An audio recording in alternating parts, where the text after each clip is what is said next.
तलाक तलाक दूंगी, मगर मेरी एक शर्त है।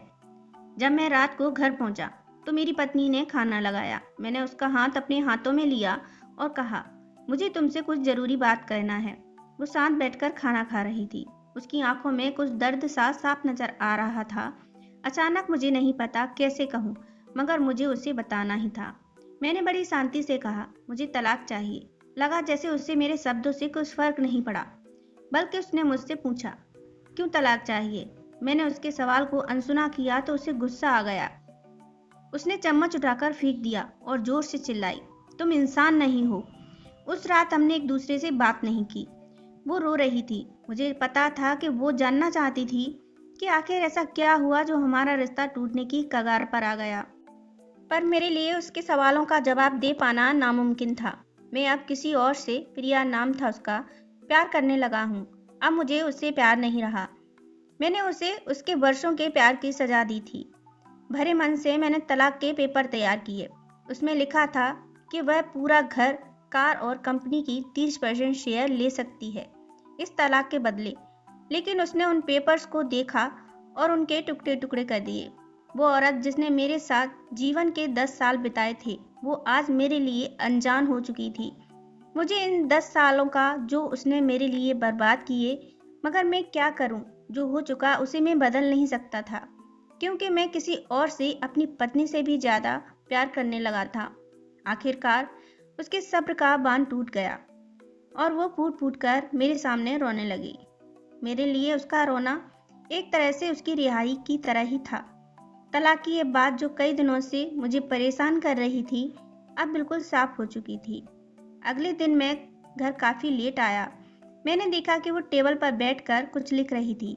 मैंने शाम का खाना नहीं खाया था, लेकिन फिर भी मैं सीधे ऊपर जाकर अपने कमरे में सो गया, क्योंकि पूरा दिन प्रिया के साथ रहने और कई जगह घूमने के बाद थक गया था।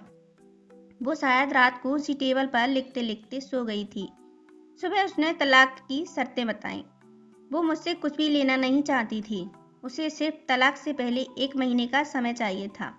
उसने आग्रह किया कि इस महीने में हम दोनों वही पुराना वाला जीवन जिएं, जितना संभव हो सके, क्योंकि आने वाले महीने में हमारे बेटे की परीक्षा है।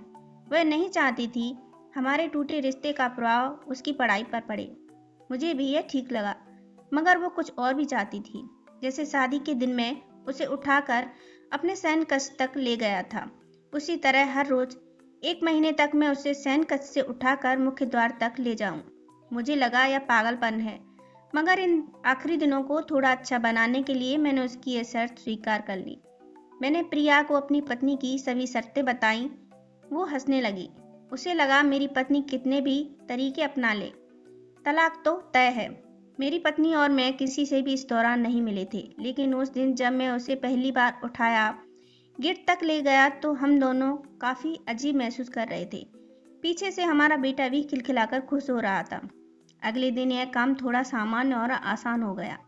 वह मेरे सीने से लगी थी और मैं उसकी खुशबू महसूस कर रहा था। ऐसा लगा जैसे कई दिनों बाद मुझे यह खुशबू मिल रही है, या फिर कई दिनों से मैंने उसके होने का महसूस नहीं किया था। पहले जितनी उसमें वो कसाव नहीं था, और चेहरे पर कुछ हल्की झुर्रियां नजर आ रही थीं और बाल भी काफी सफेद होने लगे थे।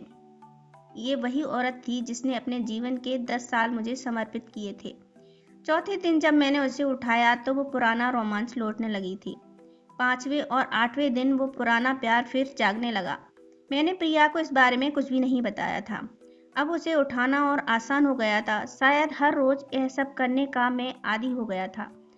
एक दिन वह अपनी पसंद की साड़ी निकाल रही थी, लेकिन कुछ खास नहीं ढूंढ पाई। उसने सांस भरते हुए कहा कि उसके सारे कपड़े बड़े पड़ने लगे हैं। तब मुझे पता चला कि वह काफी दुबली हो गई है और इसलिए मैं उसे आसानी से उठा पा रहा था। मेरे दिल को एक झटका सा लगा। उसने अपने दिल में काफी सारा दर्द छुपा रखा था। पता नहीं कैसे मैं आगे बढ़ा और उसके सिर को छूकर देखा। अचानक हमारा बेटा आया और बोला कि पापा, ये तो मम्मा को उठाकर बाहर ले जाने का समय हो गया है। उसके लिए अपने पापा द्वारा मम्मा को इस तरह उठाकर ले जाते हुए देखना जीवन का अभिन्न हिस्सा बन गया था। मेरी बीवी ने हमारे बच्चे को बुलाया और जोर से उसे गले लगा लिया। मैंने अपना चेहरा दूसरी तरफ कर लिया। मुझे लगा कि मैं अपना निर्णय न बदल लूं।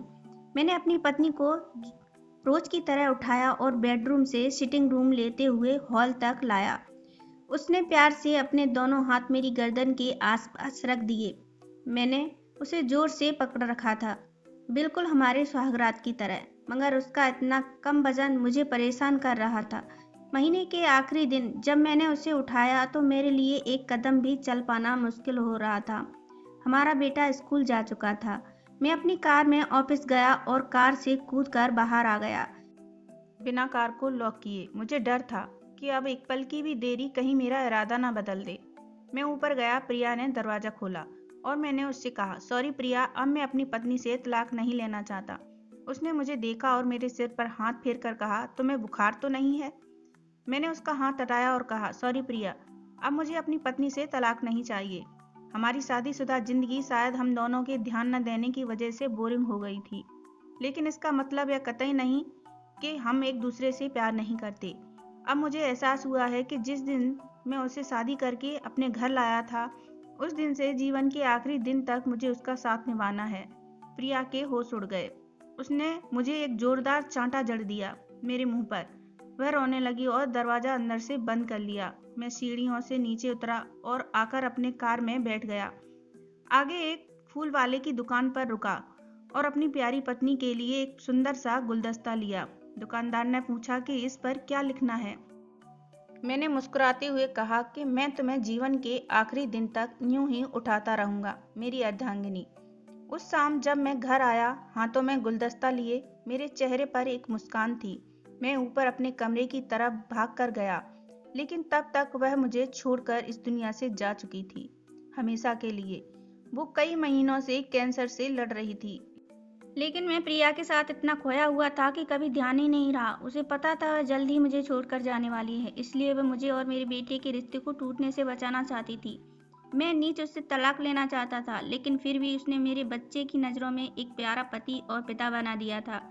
जीवन की छोटी छोटी बातें रिश्तों में बहुत बड़ा महत्व रखती हैं। बड़ा घर, बड़ी कार, बैंक बैलेंस, ये खुशियों का हिस्सा जरूर बन सकते हैं, मगर अपनों के बिना इनकी कोई कीमत नहीं। अगर यह कहानी पसंद आई हो तो लाइक शेयर करें और चैनल पे पहली बार आए हैं तो सब्सक्राइब करें। राधे राधे।